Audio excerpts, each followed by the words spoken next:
नगरी में एक सेठ सेठानी रहते थे। उनके बच्चे पैदा होते ही मृत्यु को प्राप्त हो जाते थे, इसीलिए बहुत दुखी रहते थे। उनके घर में एक चंडालिनी काम करने के लिए आया करती थी। एक दिन सेठानी और चंडालिनी आपस में बातें कर रही थी। बातों बातों में सेठानी ने चंडालिनी को अपना दुख सुनाया। मेतिन ने उसका दुख समझा और सेठानी को वचन दिया कि मैं अपना पुत्र तुम्हें दे दूंगी। कुछ समय बाद मेति के सुंदर पुत्र हुआ और सेठानी के एक कुरूप कन्या हुई। दोनों ने बच्चों की अदला बदली कर ली।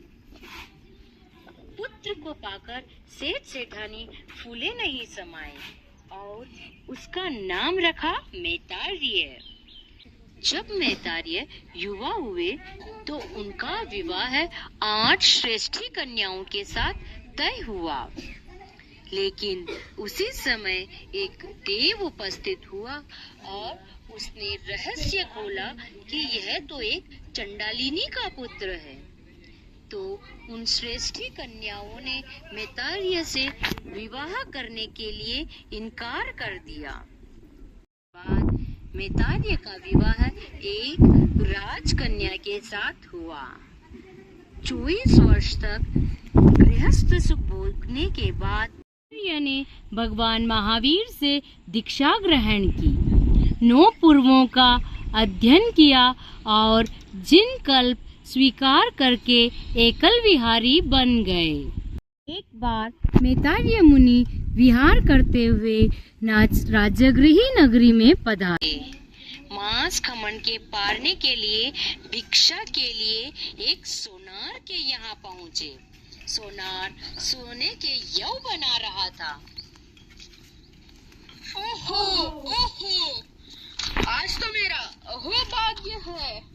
मुनिश्री का पदार्पण हुआ है। मुनिश्री अब कृपा करके अंदर पधारिए, भिक्षा ग्रहण कीजिए। सोनार भिक्षा की खाद्य सामग्री लेने के लिए रसोई घर में जाता है।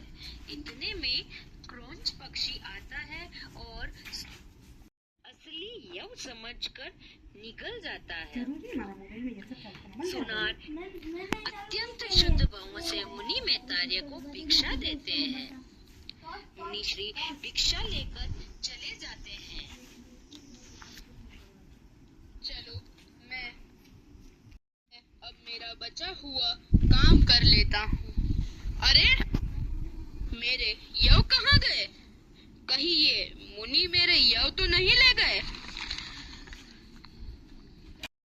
मुनिवर मुनिवर, कृपया आप घर में फिर से पधारे।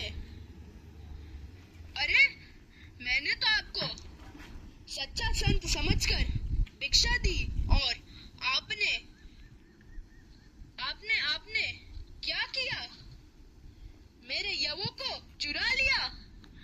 आप तो संत के वेश में चोर निकले। कृपया कर आप मेरे यव लौटा दे। अगर मैं सच बोलता हूँ तो यह सुनार पक्षी को मार देगा और मैं प्राणवध का निमित्त बन जाऊंगा। यदि मैं झूठ बोलता हूँ तो मुझे मृषावाद का दोष लगेगा। मेरा सत्य महाव्रत भंग हो जाएगा। इस समय मौन रहना ही उचित समाधान होगा। मौन क्यों है? मैं पूछ रहा हूँ, मेरे यव कहाँ है? मेरे यव लौटा दे अभी के अभी, वरना मैं आपको राजा के हवाले कर दूंगा। मुनि के मौन रहने के कारण सुनार का क्रोध अत्यंत बढ़ता गया। तो सुनार ने चमड़े का टुकड़ा पानी में भिगोकर मुनि के सिर पर कसकर बांध दिया। सुनार सोचते हुए, जैसे जैसे चमड़ा सूखेगा वैसे वैसे मस्तिष्क की नसों पर तनाव बढ़ता जाएगा और मुनि मान जाएंगे और मुनि यव लौटा देंगे। गर्मी का समय था, ऊपर से दोपहर और 1 महीने से उपवास चल रहा था और उसका पारना भी नहीं हुआ। मुनि श्री के सर की नस से टूटती गई। मुनिश्री उससे अपने कर्मों का फल समझकर समता रस में डूब गए। उनके मन में सोनार के प्रति एक क्षण भी द्वेष दोष नहीं, ना ही इस पक्षी का दोष है। इसे ऐसे विचारों को सोचते सोचते समता के सर्वोच्च शिखर पर पहुंच गए। एक तरफ वे केवल ज्ञानी हुए और दूसरी ओर उनका शरीर ढल गया और मैत्रेय मुनि की आत्मा सभी कर्मों को क्षय कर मोक्ष को प्राप्त हो गई। उसी समय एक लकड़हारा सुनार के घर आया। लकड़ियों का गट्ठर जोर से जमीन पर पटका। गट्ठर गिरने की आवाज से भयभीत होकर क्रोंच पक्षी ने विष्ठा कर दी। सोने के यव निकल आए। उन्हें देख, अरे ये मैंने क्या कर दिया? ऐसे मैंने कैसे कर दिया? किसी मुनि की मृत्यु का कारण कैसे बन गया? अरे भगवान, अब इनकी मौत की जिम्मेदारी कौन लेगा? मैत्रेय मुनि को देखकर सुनार चकित भयभीत उठा। उसने जाकर मुनि को देखा तो सिर्फ मुनि का शव ही वहां पर था। सोनार को बहुत पश्चाताप हुआ।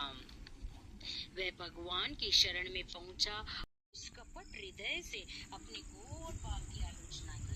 5 महाव्रत